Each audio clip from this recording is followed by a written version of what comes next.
I will introduce Fausto for tonight's presentation. I do want to mention that our May meeting is also going to be, is planned for Zoom. Oops, I'm so sorry, I don't have the date, but the fourth Thursday in May. And actually we're going to have our own Jim Bishop giving us a lovely, as I understand, a lovely slide presentation of flower fields in San Diego County. And he could correct me on that, but that's what I have so far. And our June meeting at this point is on hold. It's not one that we would want to do on Zoom, so we're just going to wait and see what happens and see if we can still hold it at the church hall. So we'll keep you posted on that. But for tonight, I want to introduce, everyone knows Fausto. Fausto and his family have been, are you? Let me just interrupt a second. Carla Buff would like to get in, Nancy.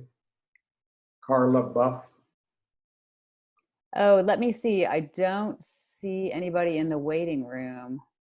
No, she's just trying to figure out how to do it. Oh, okay. I'll send her an email while you're starting your talk. Sorry, Martha. Apologize. That's okay. Okay. Well, okay, Fausto. Anyway, we kind of asked Fausto at last minute, but he was gracious enough to put something together for us tonight. I'm sure it will be entertaining. His topic is called Fun in the Garden While in the Middle of a Pandemic. We aren't sure exactly what we're going to hear, but I'm sure it'll be fun. So thank you. Take it over, Fausto. Thank you, Martha, and thank you everybody for being your guinea pig, let's say. Okay, but I love this. But before I start, I just want to say thank you to the Garden Club, Martha, for the kind card you sent me. I just received it today, and yes, my mom passed this past month, but she's in a much better place, and a very kind gesture, and I really, really appreciate it sincerely. Thank you. Good. I'm so glad. Anyway, I think this event that we've had over the last month or 6 weeks, whatever it's been, has really brought people together in different ways. And when I heard about this Zoom thing, I first heard it with my grandkids. We did a family chat almost about a month ago when we were all separated and nobody wanted to visit each other. So I've had a little bit of experience, and that's where I learned about the backgrounds, by the way, Martha. So, but anyway, my chat today is fun in the garden. And let me see if I can do this. I'm going to go away for a little bit, but I'm hoping that you can see it. Can everybody see that? Hello? Are you sharing your screen? Let me share my screen. I apologize. Okay, that's all right. That's where I messed up. Okay, here we go. There we go. And then you'll switch it to presentation mode and it'll be just fine. And so folks, if your view has changed, you can go to the top of your screen, view options, and kind of change it to try another view, exit full screen, or whatever you like. Looks great. Can you see it now? Yeah, it looks terrific. Good. So the topic is fun in the garden during a pandemic, but I think fun in the garden is anytime. You don't need a pandemic to enjoy yourself in the garden. So I came up with a couple of ideas on one of the things that's happening that we've noticed at the nursery being open is that it is incredible the amount of people that are coming out who have never gardened before, which is kind of interesting. We're constantly dealing with individuals that almost apologetically say, hey, I live here in the neighborhood, but I'm a newbie. I'm not into gardening, but I've got a lot of time on my hands and I want to learn a few things.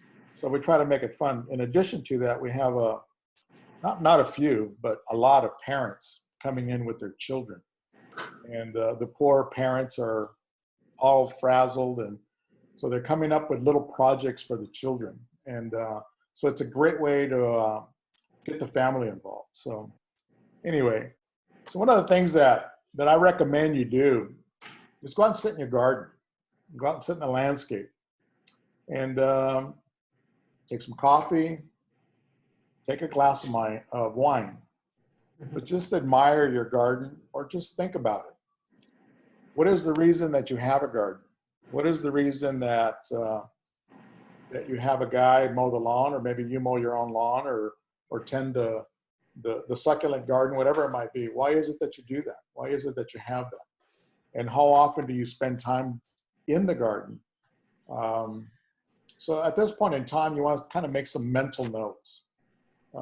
Don't make any big list. Don't write anything, but rather enjoy the surroundings. That's the best thing you can do. So begin the thought process of establishing some goals, your outcomes for your garden. That's really what you want to do. Is, wouldn't it be nice to do this?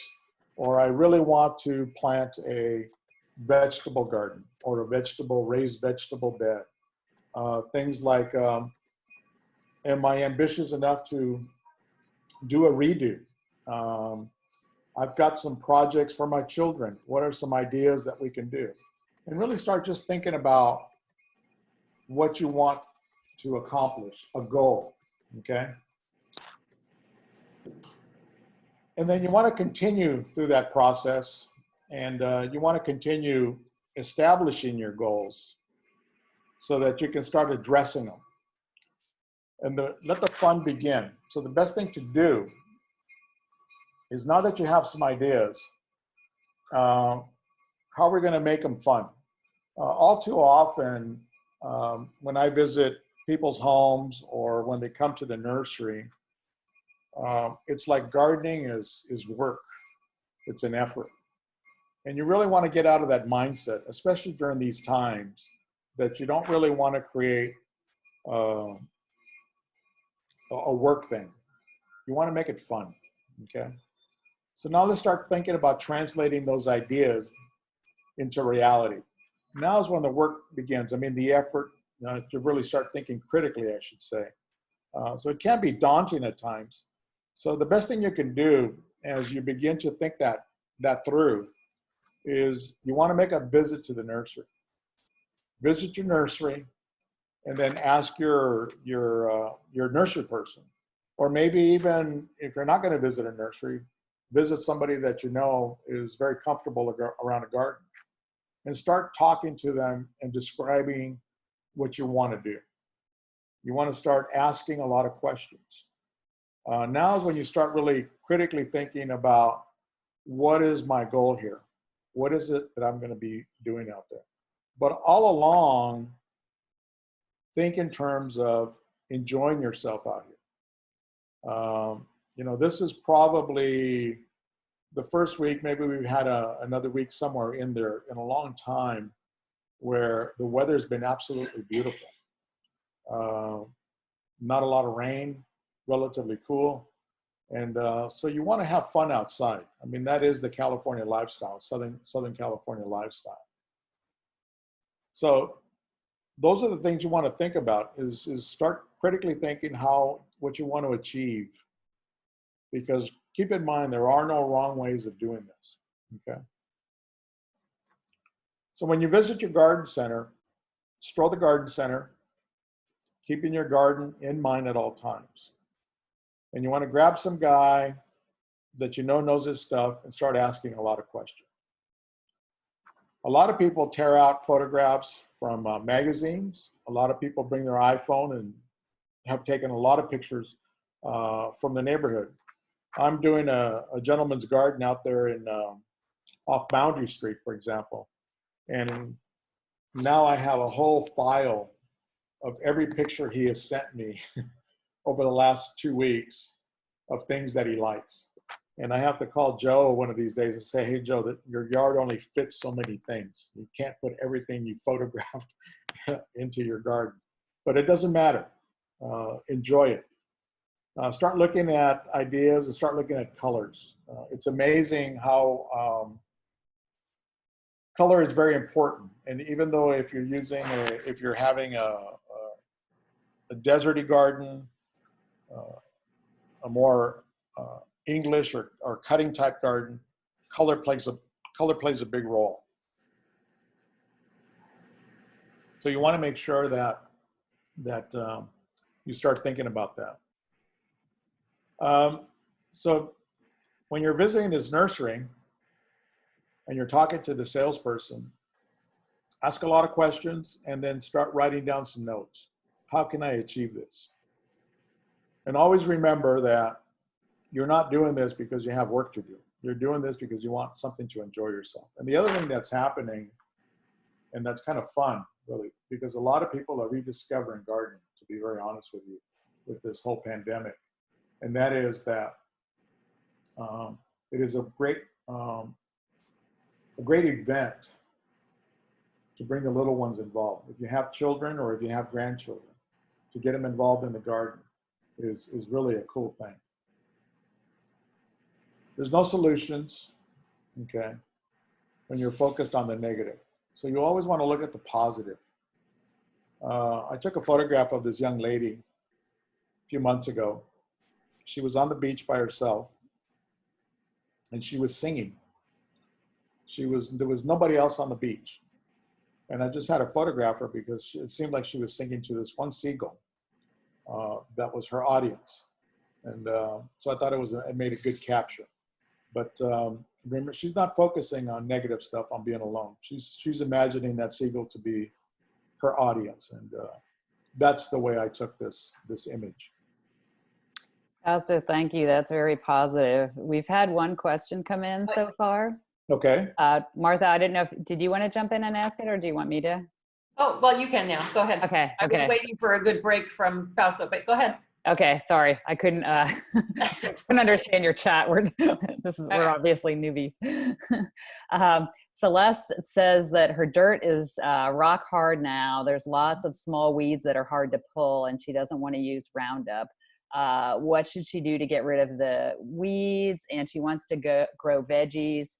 Should she start with seeds or small plants, and how to keep bugs from eating them? Okay, thank you. Good question. Yeah.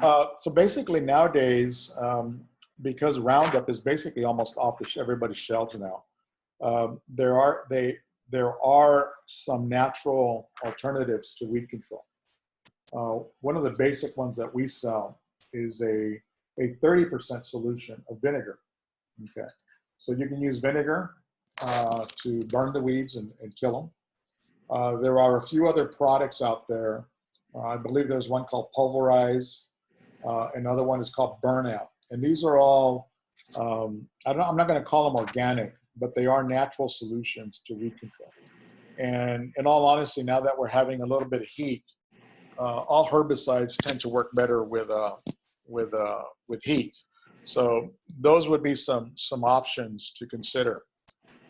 In regards to the soil, the tilling or the working of the soil is something to do, and then you work in some amendments to help that, as well as use gypsum as another product. And in addition to that, as we get a little warmer, we tend to blend in a product called humic, which is the humic acids that help retain moisture to save a little bit of water. But the breaking up of that soil is going to be very important. One thing I might suggest, because many times when we try to put in a vegetable garden in our soils, it's kind of discouraging because in many gardens you practically need a jackhammer just to break up the soil. I might recommend that you might consider a raised vegetable bed, typically with some 2x12 boards, and either make a series of squares or whatever, and then fill them in with good potting soil or good organic medium. That would be a lot easier to work. It raises them up about a foot. If you make them 2 feet, then you can raise them up 2 feet off the ground. So from a work standpoint, it also makes it a lot more easier to bend over and till your garden. So that's a suggestion, and it's one of those good products that or good projects. Another solution to that, if the soil is just super hard, is a lot of people are recycling some of the containers. Either they're buying new containers or they're using their old 5-gallon or 15-gallon containers, filling them up with potting soil, and doing 1 or 2 tomato plants, doing their leafy vegetables or their sweet peas, whatever it might be, and they're using them as a way to garden. And believe me, if you're trying to pull out a carrot out of straight clay, it's going to be a challenge, you know. So it's something to think about. I know a lot of people, this started out with, for example, potatoes.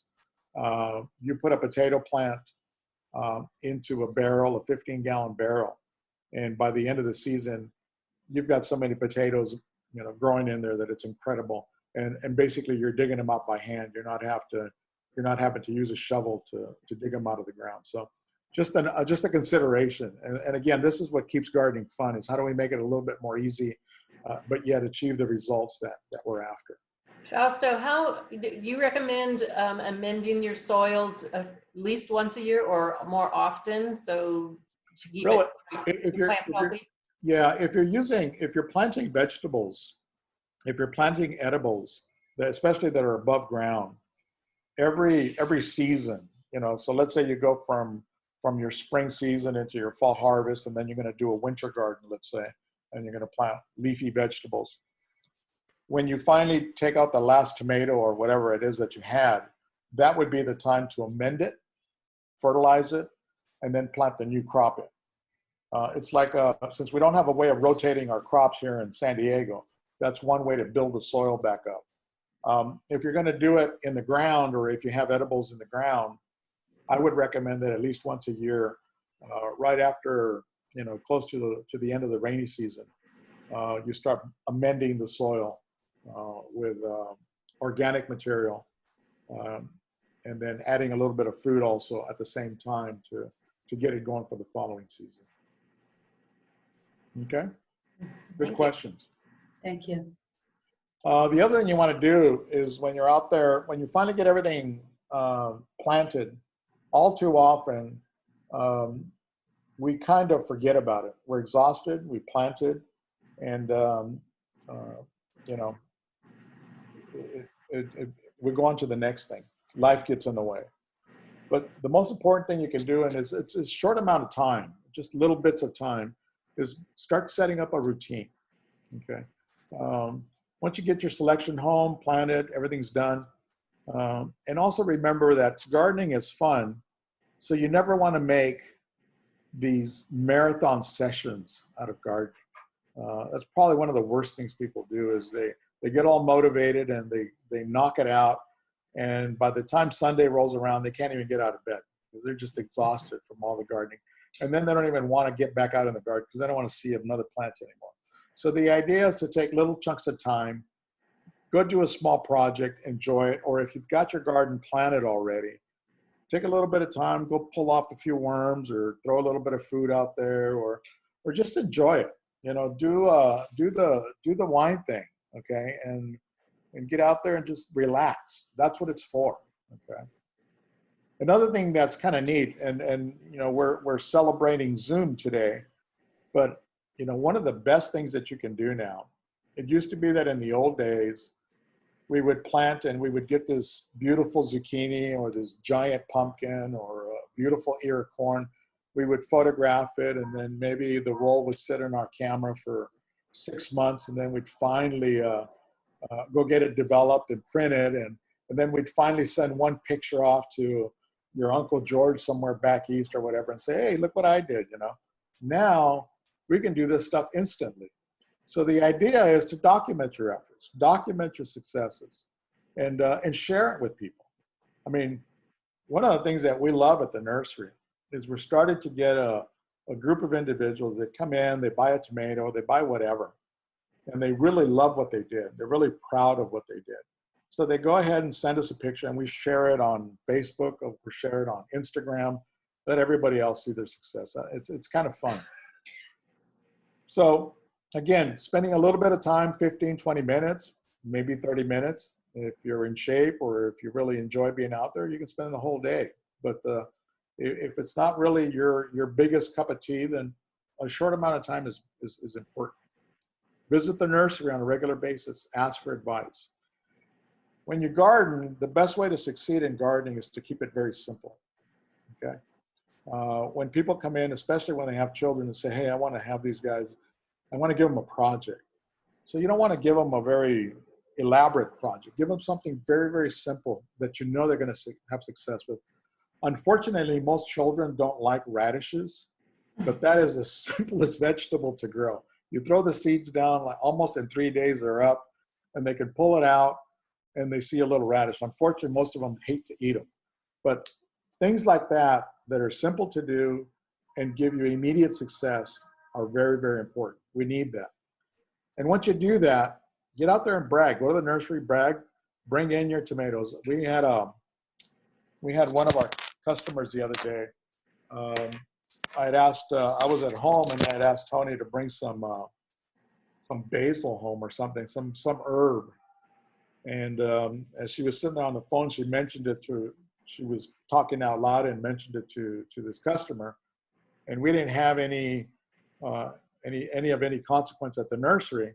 And he goes, I'll be back in 15. So he went home, cut a bunch of basil, a bunch of rosemary and all kinds of other stuff, brought it in a big bag. And Lord and behold, we had enough to distribute to every employee and anybody else that walked in. And I got my herbs for the dinner that night. So share this stuff.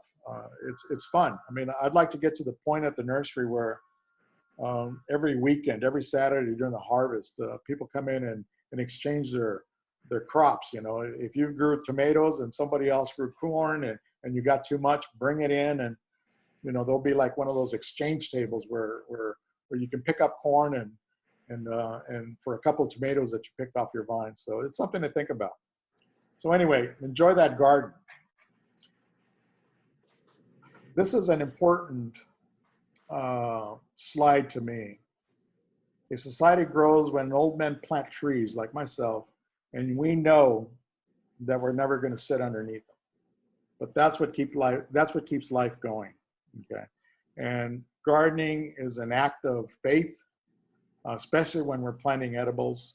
So it's important that we keep that in mind, and we're sharing that information. I think you know, our motto as the Garden Club has been is we're always educating, we're always giving back to the young people, and that is the future. And we got to have faith, and very important. So enjoying your results. Invite your friends over to enjoy the fruits of your labor. Have them come over, and let's do a tomato tasting. If you grew 2 or 3 different plants of tomatoes, harvest them, cut them up. Let's make a pasta. Let's make a burrata. Let's make a something that involves that particular crop, whether it's citrus, whether it's lemons, or whatever it might be. Or maybe everybody can bring in a little bit of what they grew and share it. Okay, that's what it's all about. Let people know about your bounty. Take many photos along the way, share with friends.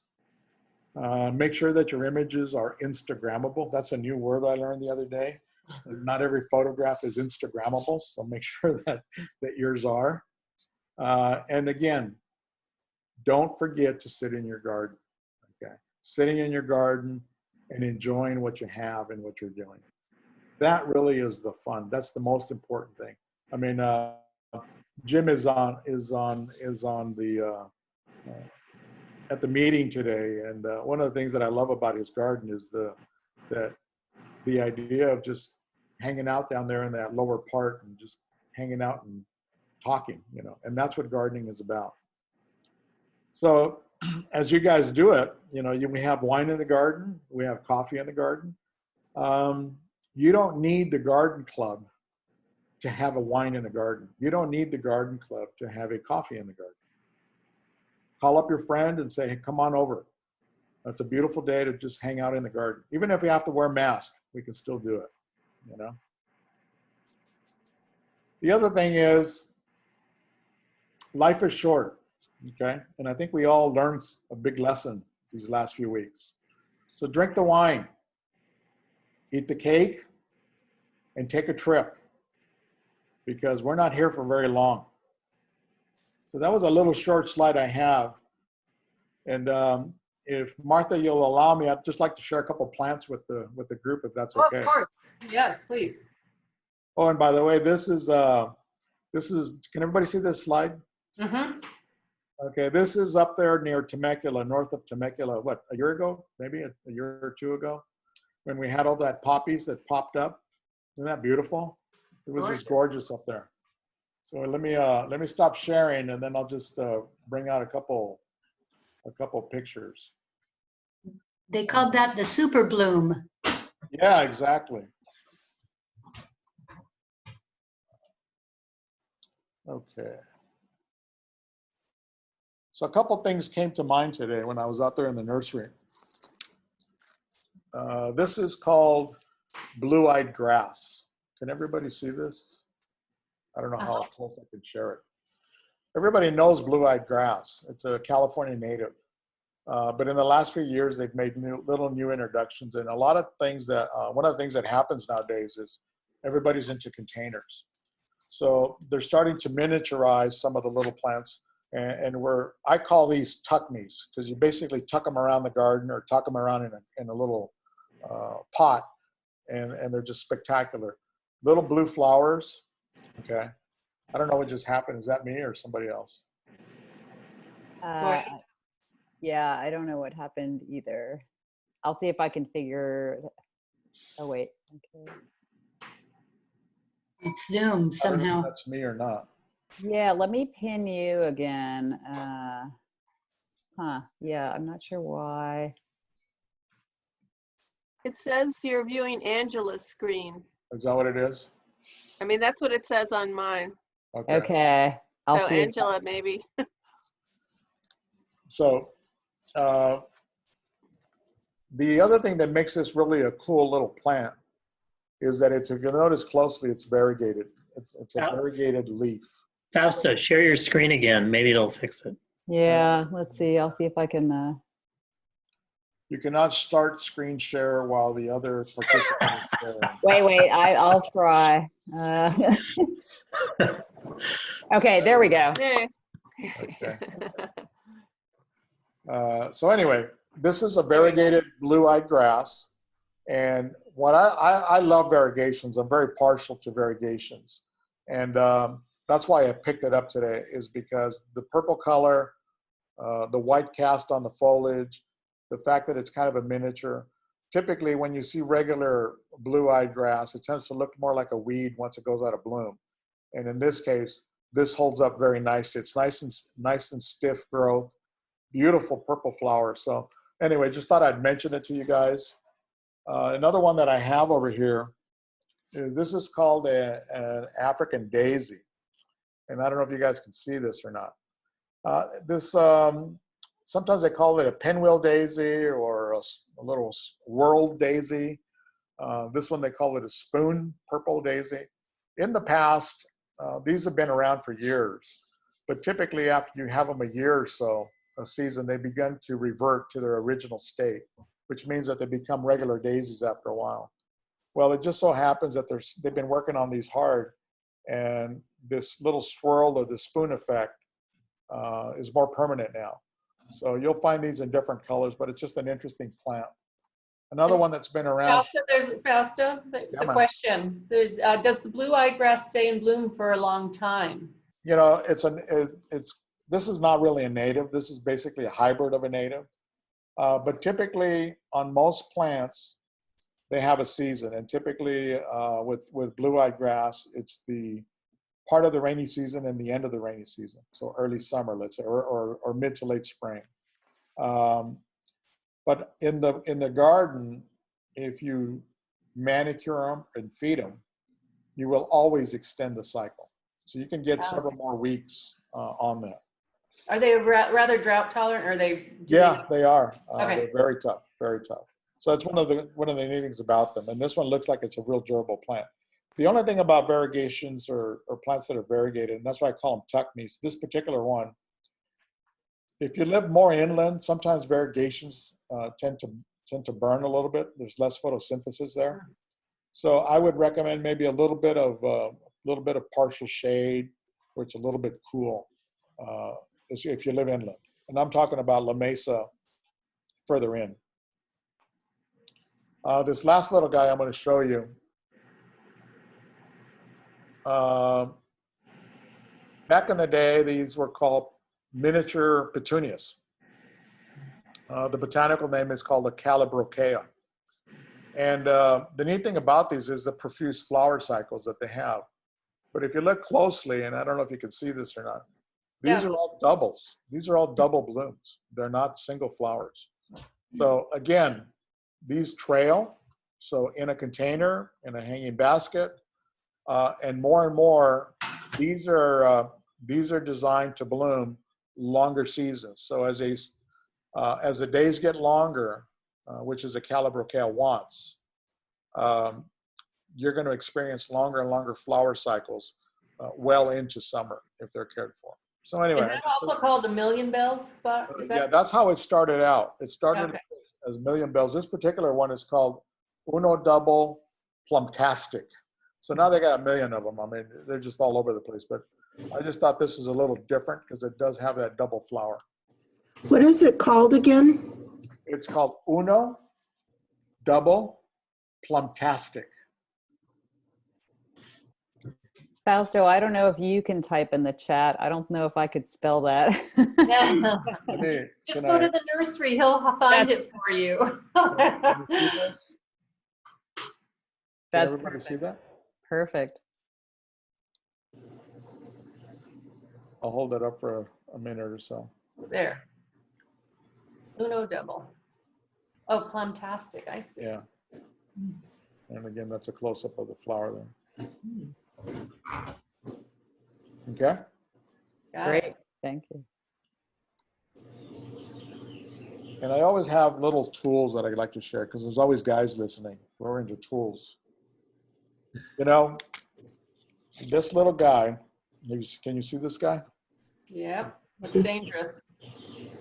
You know, this is an Asian tool that somehow was introduced over here for, I think this is for rice or something. And the gardeners, every single gardener will carry this. And if you've ever had a root ball or a root that you got to cut, or if you've ever planted sod, or if you ever wanted to prune your birds of paradise, they're hard to do.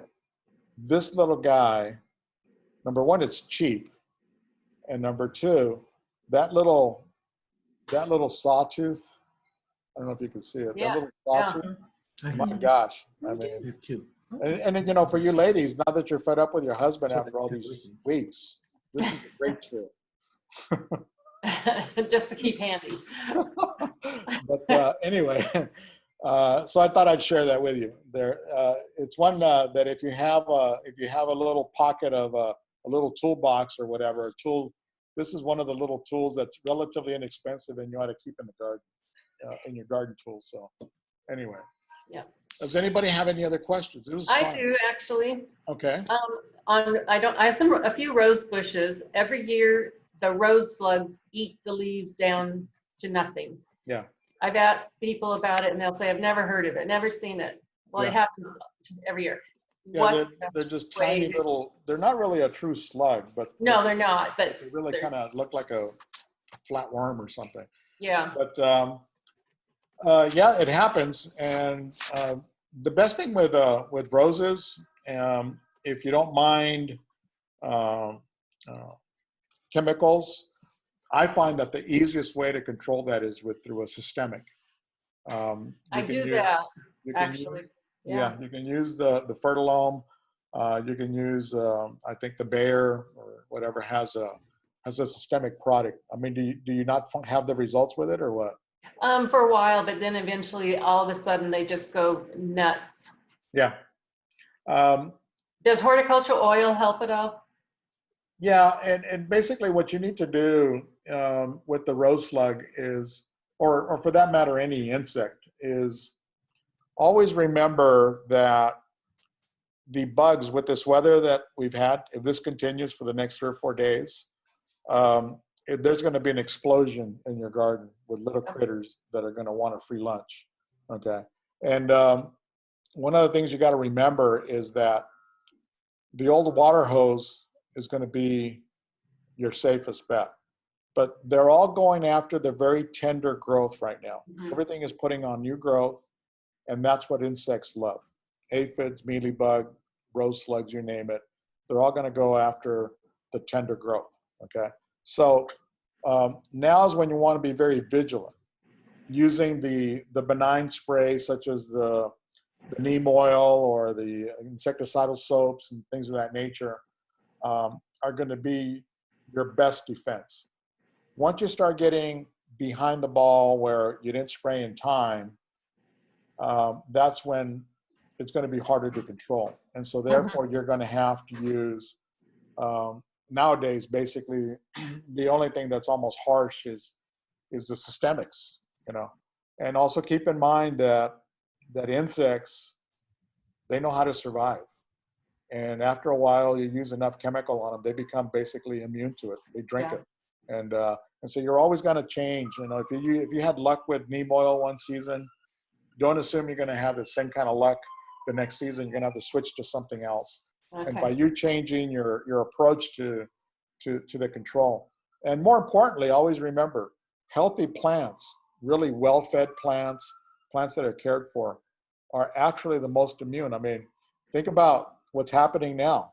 The people that are passing are not the healthy ones, not as much. Usually there's underlying conditions. And the same thing happens in the world of plants.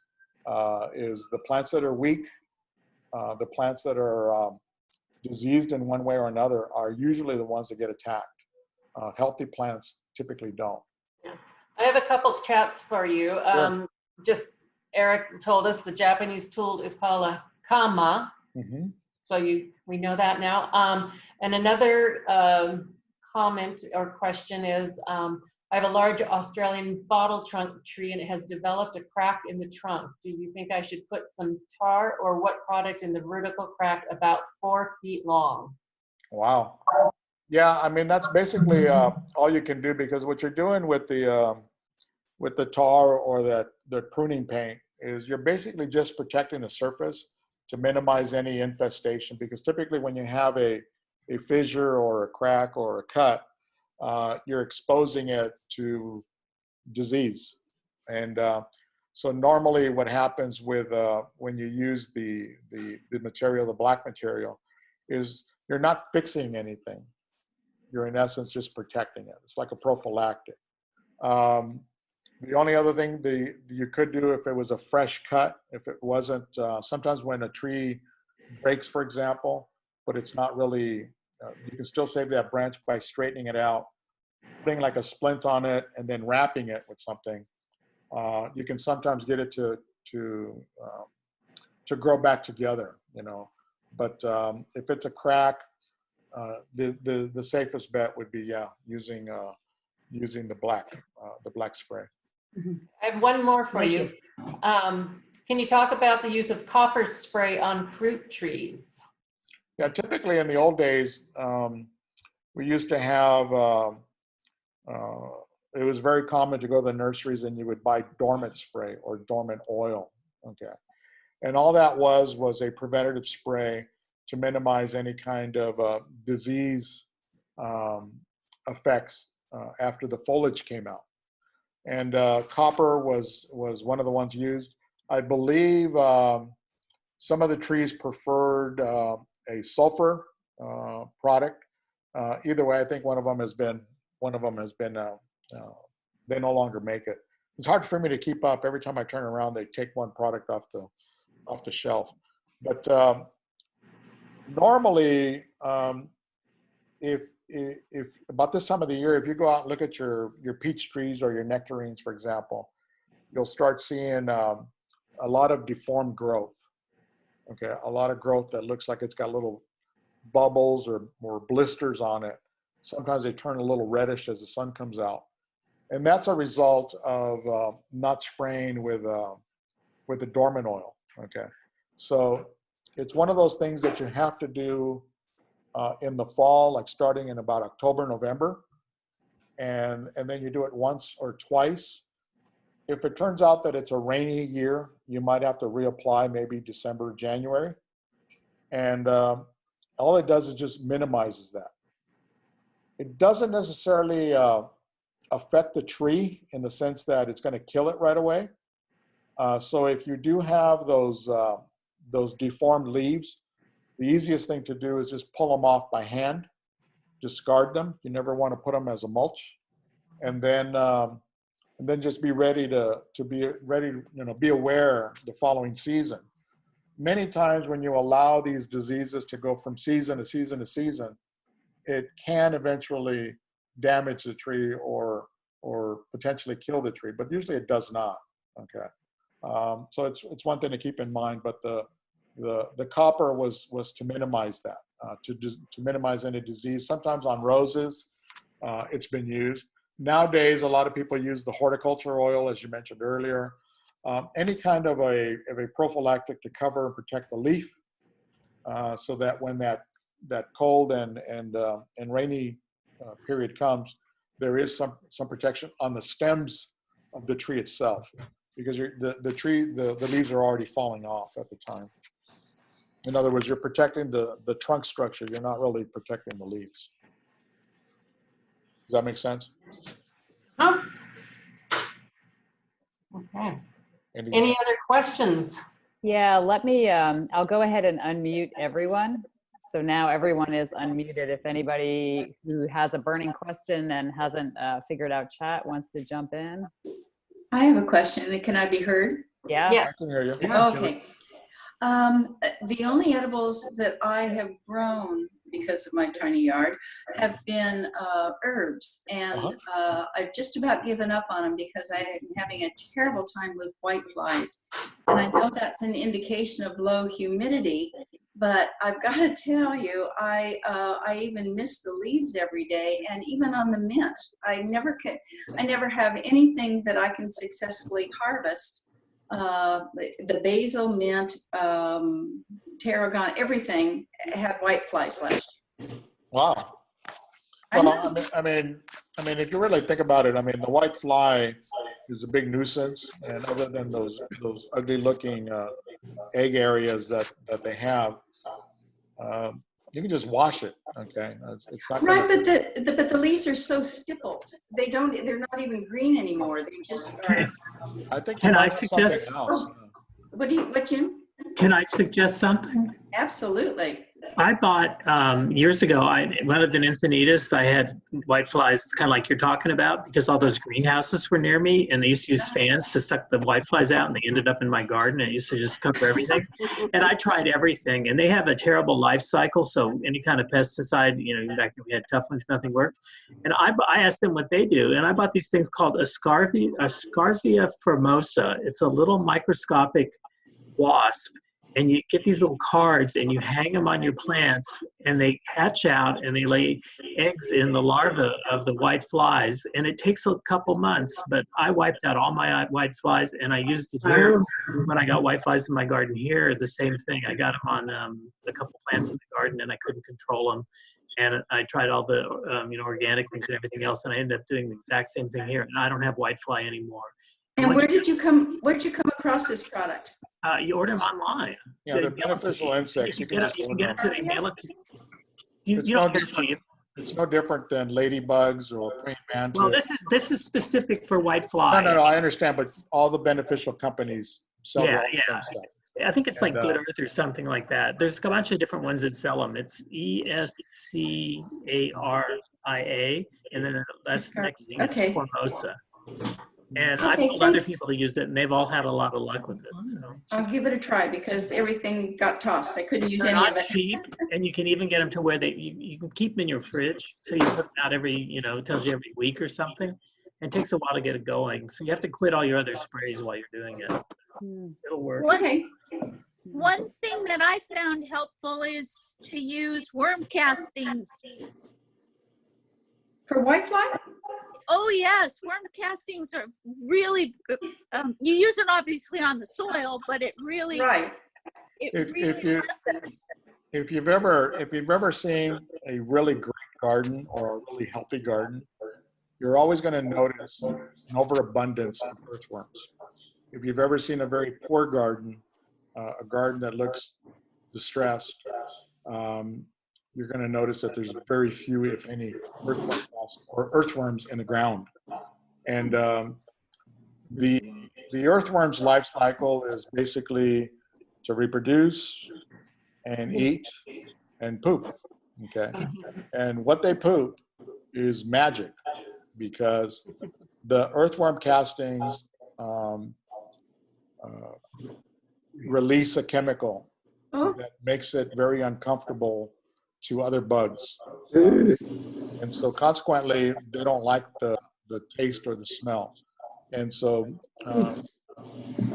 you can put as much as 20-30% earthworm castings on the ground, on the surface area, and it'll go, not only will it be beneficial to your plants, but it'll be beneficial.